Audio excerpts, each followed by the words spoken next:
Você sabia que desde 23 de dezembro de 2023 o Brasil passou a adotar novos princípios tributários que já estão mudando a forma de como os tributos são aplicados e interpretados?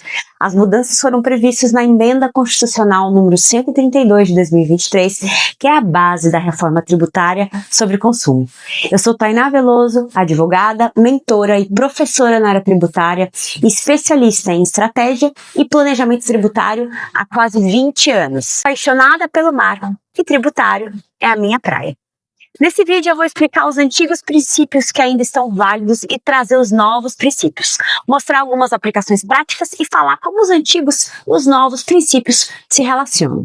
Se você trabalha ou estuda na área, fica comigo até o final porque eu vou te mostrar onde estão oportunidades concretas nesse novo cenário tributário. Por que eu resolvi trazer esse tema para vocês? Porque 99% dos pareceres que eu já escrevi, das teses judiciais tributárias que eu já emplaquei e das defesas em autuações fiscais ou execuções fiscais tinham como pano de fundo algum desses princípios tributários. Então o tema não é relevante, ele é o mais importante na minha opinião quando a gente fala de atuação na área tributária. Logo no primeiro capítulo do meu livro Gestão Estratégica e Competitividade Tributária para Pequenos e Grandes Negócios, eu disse há alguns anos atrás que não há como tratar de gestão e competitividade tributária se a gente estudar o sistema tributário nacional para compreensão da estrutura e principais regras. Nosso sistema atual já é complexo e confuso, e mesmo que o objetivo maior da reforma tributária seja a simplificação desses sistemas, não podemos ser hipócritas ao ponto de esquecer que o que a gente vai ter que fazer é conviver com a dura realidade de dois sistemas que irão coexistir durante muitos anos. Então, qual é o tema do nosso grande salvador para a interpretação e harmonização da legislação tributária no meio dessa bagunça toda?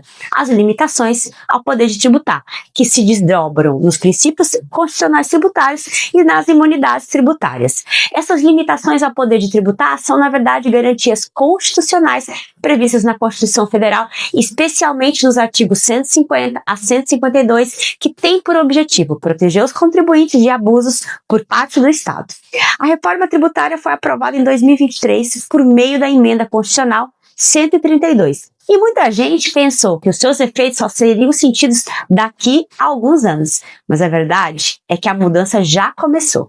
A partir de 21 de dezembro de 2023, limitações ao poder de tributar já passaram a valer e já estão moldando decisões, interpretações e estratégias dentro do direito tributário.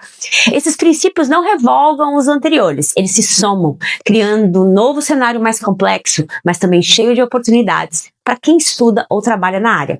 Então vamos relembrar essas principais limitações ao poder de tributar, os ditos princípios tributários que existiam antes da Emenda Constitucional número 132. Então, bora fazer um resumão dos princípios anteriores e eu vou dar um caso prático em que o princípio foi utilizado, tudo bem?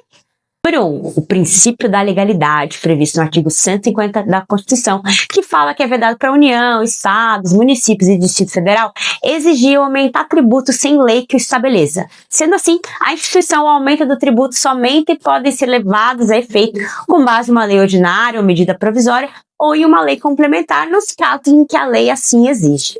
Existem aí algumas exceções a este princípio, como por exemplo, o recente caso que a gente viu do IOF, que pode ter a alíquota alterada pelo Poder Executivo. Esse princípio da legalidade é a mãe de todos os outros e o pano de fundo das maiores discussões na área tributária. O caso mais famoso que você provavelmente conhece é a tese de exclusão do ICMS da base de cálculo do PIS e da COFINS, onde esse princípio foi a base. O número 2 é o princípio da isonomia tributária e o princípio da capacidade contributiva. O princípio da isonomia tributária está previsto no artigo 150, inciso 2 da Constituição Federal e diz, que esses entes tributantes não podem instituir tratamento desigual entre contribuintes que se encontrem em situação equivalente, sendo proibida qualquer tipo de distinção em razão da ocupação profissional ou da função que eles exercem, independente da denominação jurídica aí dos rendimentos ou dos direitos. O princípio da isonomia tributária tem que ser aplicado junto com o princípio da capacidade contributiva, que está previsto lá no artigo 145, parágrafo 1º da Constituição Federal. Esse princípio da capacidade contributiva fala que, sempre que possível, os impostos terão caráter especial e serão graduados segundo a capacidade econômica do contribuinte. Esses princípios, por exemplo, foram pano de fundo em discussões como o caso do IPTU progressivo, conforme a localização do imóvel, e da própria tributação do ISS fixo para profissionais liberais. Número 3, o princípio da irretroatividade tributária. Está lá no inciso 3º do artigo 150 da Constituição, que fala que esses entes não podem cobrar tributos em relação a fatos geradores ocorridos antes da vigência da lei que os houver instituído ou aumentado. Tal limitação tem o escopo de impedir que uma lei, por exemplo, que saia hoje, alcance fatos anteriores à sua vigência.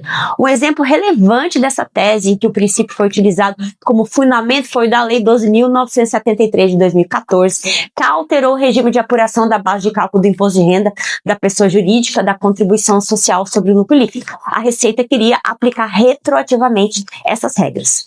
Número 4. Princípio da anterioridade tributária. Na verdade, existem ali dois princípios, né, dentro da anterioridade. Tem a regra que está no inciso 3º do artigo 150, a linha B, que fala da anterioridade comum, e tem a da linha C, que é o que a gente chama de anterioridade nonagesimal ou mitigada, né? Os entes não podem cobrar tributo no mesmo exercício financeiro, ou seja, no mesmo ano da lei que criou o tributo ou que aumentou o tributo, e nem mesmo antes de 90 dias entre a data da publicação ou do aumento, né, e a data da efetiva cobrança. Lembrando que existem várias exceções a esses princípios, né?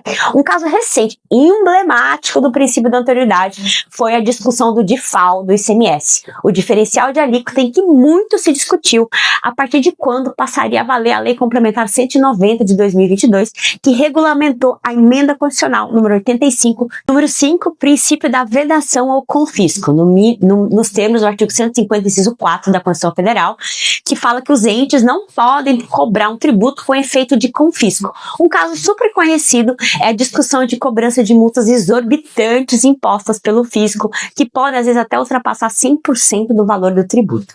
Número 6, o princípio da liberdade de tráfego de pessoas e bens e da não diferenciação em razão da procedência ou do destino.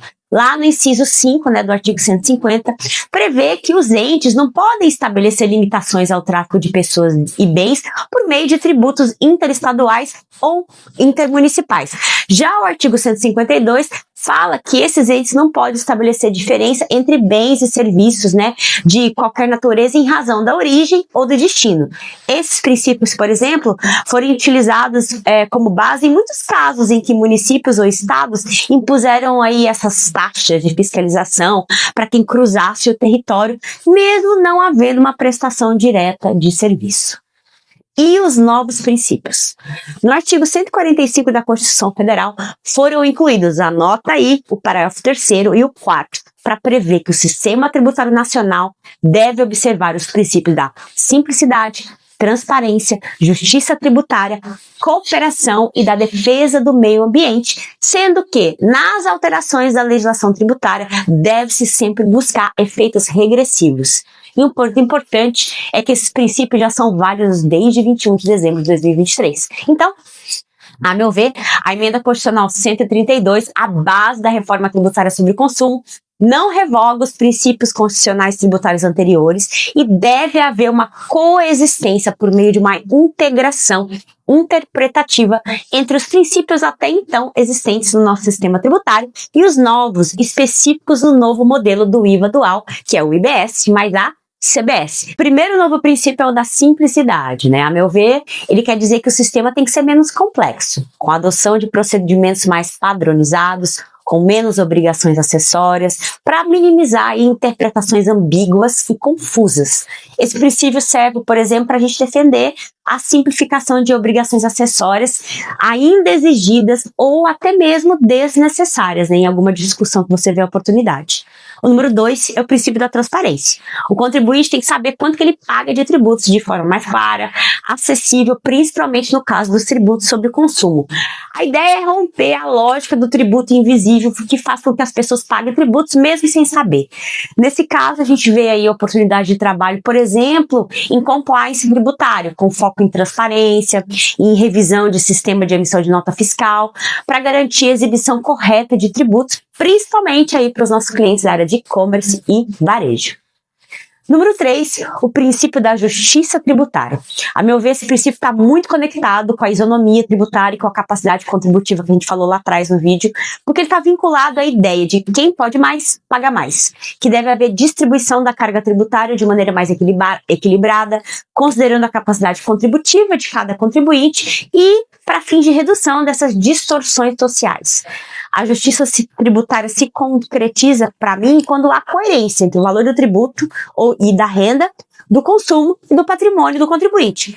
Eu vejo que esse princípio abre uma porta aí para consultorias em negócios de impacto social, né, para fins de regimes mais favoráveis, ou funcionar como base aí das discussões judiciais, né, do contencioso, sobre violação da justiça tributária. Por exemplo, carga tributária desproporcional, falta de isonomia. Número 4, o princípio da cooperação. Esse princípio, a meu ver, tem muito mais foco no fisco, pois ele estabelece que a administração tributária, a União, os estados, municípios e os contribuintes devem atuar em conjunto de forma colaborativa para promover conformidade fiscal voluntária, simplificação do sistema e segurança jurídica. Esse princípio é uma das bases, né, para a própria criação do Comitê Gestor do IBS, porque a União, o Estado e os municípios terão que co-administrar o IVA dual. A CBS e o IBS terão que tomar decisões conjuntas sobre legislação, fiscalização e distribuição de receitas. Número 5, o princípio da defesa do meio ambiente. Esse princípio determina que o sistema tributário deve ser instrumento para promover a sustentabilidade ambiental. Assim, os tributos devem desestimular condutas e produtos poluentes e incentivar, por exemplo, práticas, né, e tecnologias que são mais ambientalmente responsáveis.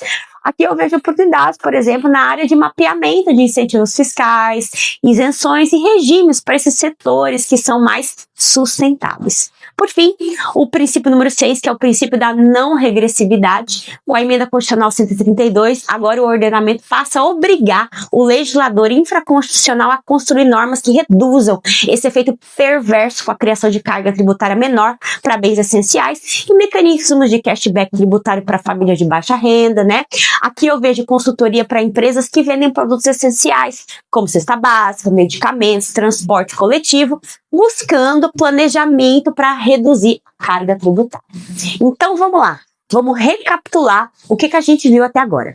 A gente falou dos princípios tributários que já existiam e alguns casos práticos em que eles foram aplicados. Falamos dos novos princípios que vieram com a emenda constitucional da reforma tributária. Demos alguns exemplos de oportunidades. Vimos que os novos princípios já estão valendo, que eles coexistem com os anteriores, mas eles mudam a lógica da tributação no Brasil. E quem souber aplicar isso na prática, com certeza vai sair na frente. Se você gostou do meu conteúdo, deixa seu like, se inscreve, compartilha com quem precisa entender o novo mundo tributário. Deixa aí nos comentários a sua dúvida, porque tributário é a minha praia e pode ser a sua também.